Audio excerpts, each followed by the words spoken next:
Hey everybody, this is Jim, and I want to give you a short video on servant leadership to help you in your discussion and in your reflection and theory matrix this week.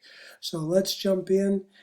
Here's an overview from describing, explaining, recognizing how to use it, strengths and weaknesses. I won't cover all of this, it's in the slides, but we'll highlight a few key things. Beginning first with the definition.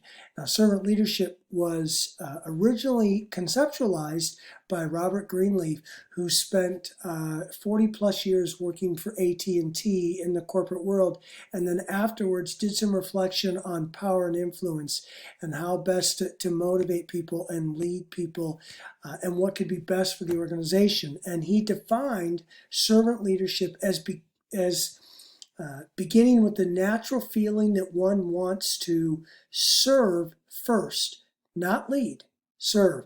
Then comes the conscious choice to lead. The difference manifests itself in the care taken by the servant, first to make sure that other people's highest priority needs are being served. The best test whether servant leadership is present is, do those served grow as persons? Do they, while being served, become healthier, wiser, freer, more autonomous, more likely to become a servant?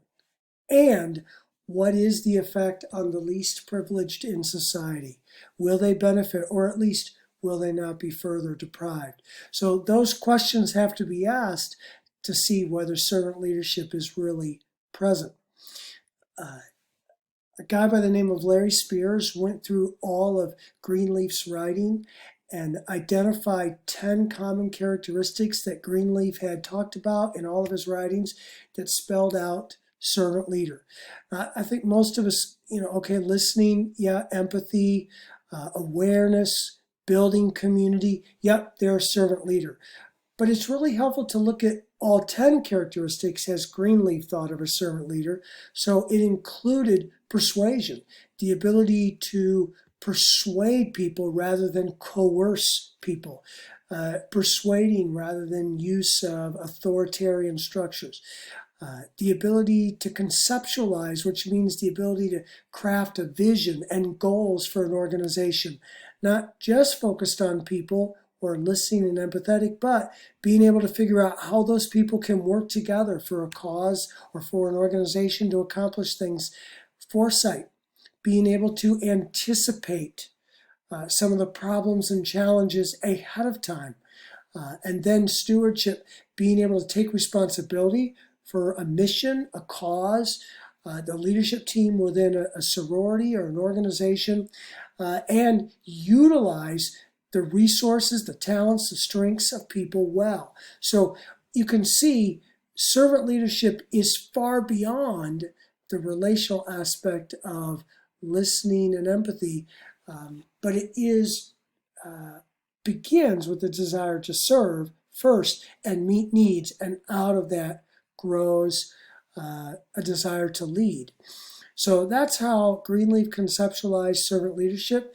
These are multiple studies here that have studied leaders and the characteristics of leaders that were thought to be servant leaders, or their followers identified them as servant leaders. So then they would interview them and look at them, and here's some of the characteristics that were identified as key to servant leadership. And you can see this highlights one of the challenges of it, is we don't have one set list that's really clear to conceptualize it. Different emphasis are had within all of these that make it servant leadership.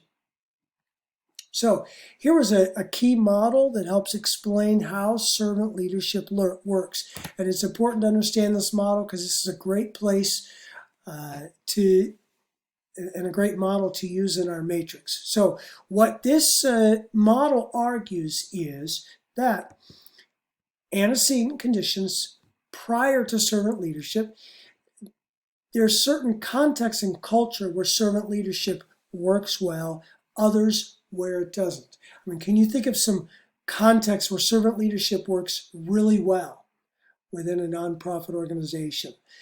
Perhaps a sorority or fraternity leadership team. But can you think of some contexts where it doesn't work well? So what this model argued and found is certain contexts allow servant leadership to thrive, others not so much.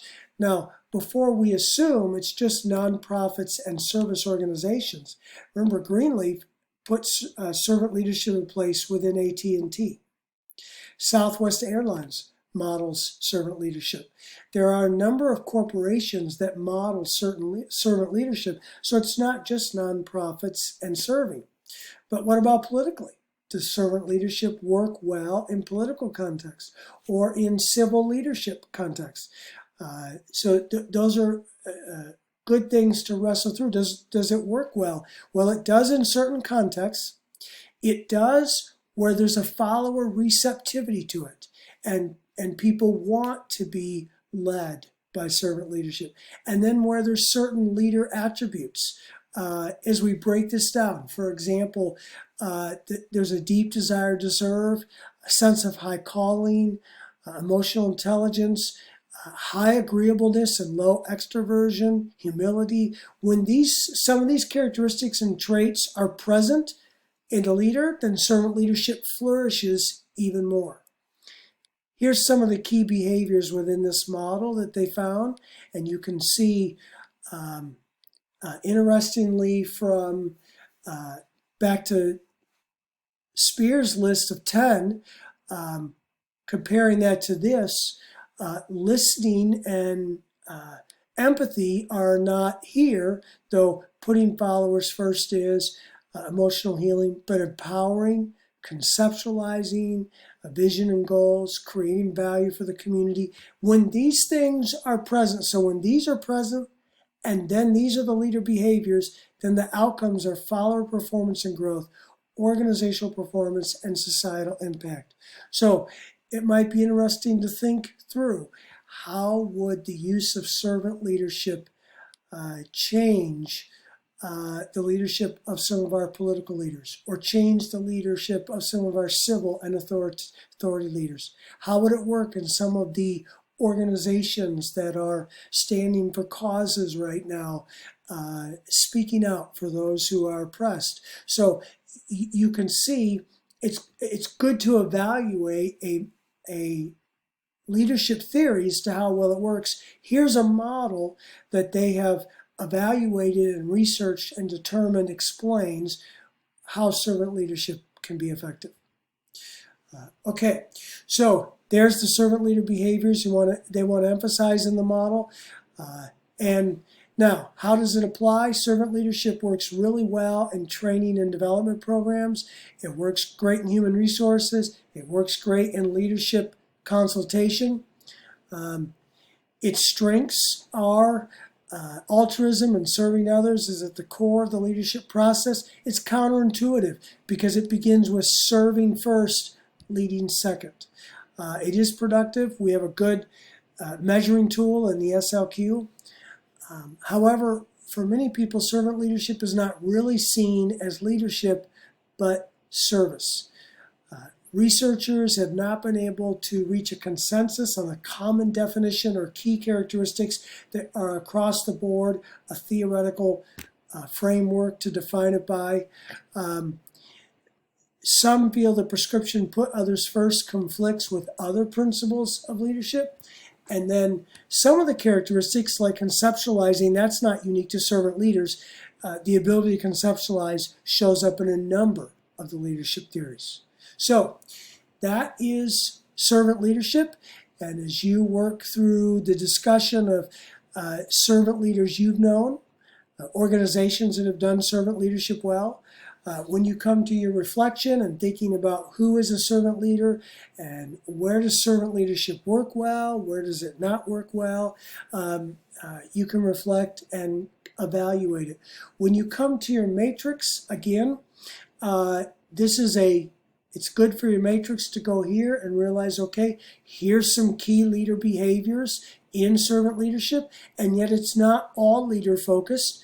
The context can shape how well it works. Follower receptivity, that's a good thing to note in the matrix. That can shape how well it works. Here's some of the results and outcomes that would go well on your matrix.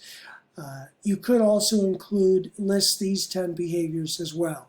So plenty of servant leadership material for your matrix. So, okay, great. Have a good week, and we'll talk to you next week with adaptive leadership.